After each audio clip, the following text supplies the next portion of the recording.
5 months it's been, and we've not got one meaningful Need for Speed Heat update. I'm really out here. Dehydrated. Give me some water. What's up, guys? Your boy STH to the fucking T. And we're going to talk about February content update. Is there going to be one? Most likely not. So let's go and talk about it. Before we go ahead and get into that, I do want to shout at my Twitch channel. Down in the description, I've been streaming over it quite a lot there. I do plan on getting an upload schedule sorted, so stay tuned for that. But if you haven't already, it's in the description. And I've just been told the race is seconds away from lights out. What the f*** you? Alright, it's not going to dry up out there. Stay What does that mean? What does that mean? I would really like it a lot if you could follow me, so please follow me, please. Anyway, let's go ahead and talk about February. C-O-N-T-E-N-T. February content. So in the last under the article, they ended it off with this little paragraph. Oh, and one more thing. Beyond January, we do have another update in the works. We'll talk about this more as it comes closer, but we can tell you one thing, there will be more cars. Now, I feel like I already know what this is because it's literally leaked across pretty much the whole of the internet. We know Kaisel kits are coming for the Aventador and the Land Rover, as well as I believe the Lamborghini Couch. We know the S14 Eclipse has been rumored. Whether that's ever going to see the light of day, your guess is as good as mine. So that kind of leads us up to this point where, you know, obviously Ghost Games have been closed. We've been told that updates will continue as normal, you know, as normally planned. So, you know, the closure of Ghost Games doesn't really impact what was originally planned for Need for Speed Heat as far as we're concerned. There's no official word on it, so as far as official words can go, we're just going to take it at face value. Which leads me to the point. Is this it for Need for Speed Heat? So we're 5 months into the game now. We've not seen any meaningful content update. For me, my opinions hold true about the Criterion situation. My opinions hold true about the game. I think everything I said in my review, I still stand by.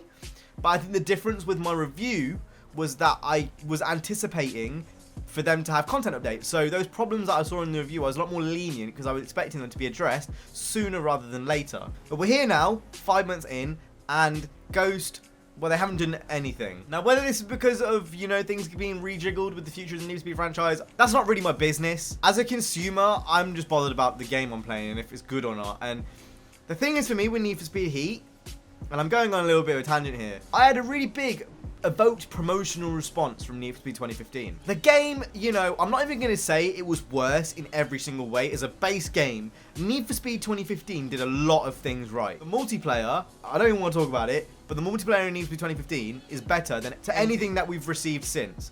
The game, you know, it had online free roam, it had speedless, the atmosphere, the way the game looked, like there's a lot of things that 2015 did better than Payback and Heat. You know, I want to put my hand up and say, like, obviously the AI weren't as good, the physics weren't as good, but for me, even though Heat does those things better, the emotional response that was provoked in me in Need for Speed 2015 gave me hope for the future because the foundations were laid. The foundations since, I don't think have ever really kind of hit the nail on the head as much as 2015 did. And we're at the end of the Ghost Games tenure, and I guess the reason why I'm so excited for Criterion to take over is because I'm exhausted by this ride that we've been taken on through Ghost Games. I see Criterion as what can possibly be going forward as some stability in the series. It's got to the point now for me where I don't even care what the subject matter of the game is.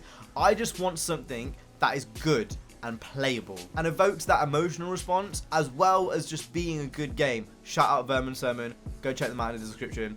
Podcast, they were talking about something very similar, and a lot of people seem to be thinking that like the kind of emotional response and what I'm talking about with the customization and the connection to the cars and the story and all that kind of stuff is going to disappear with Criterion, when it's really not. And I'm not going to talk about that. I've already talked about that previously in other videos. If you want to go check that out, links down in the description. You know, customization isn't going anywhere, etc, etc. But I think more importantly, what this kind of signifies for Need for Speed going forward is just some stability and the fact that we might actually get a game that is well put together and not this. As for the future of Need for Speed Heat, your guess is as good as mine. I don't think any of us can really predict what is going to happen with this game going forward. My guess, well, obviously next gen consoles are coming up, so whether they re-release Need for Speed Heat or whether they wait till 2021. Obviously, Need for Speed has been annual before, and I can't think of a console launch where Need for Speed does not, you know, been there. We will be getting these cars, so I'll probably just wait till the update comes along instead of modding them in, because I just don't want to rush it for no reason when it's going to come along anyway. The main point in this video is, you know, I'm asking you guys really, do you still play the game? If you are expecting updates, what are you expecting? I just want to get into the head of someone that still plays this game, because for me, I've moved on to greener pastures. You know, in my own time, I play games like Assetto Corsa, I play COD.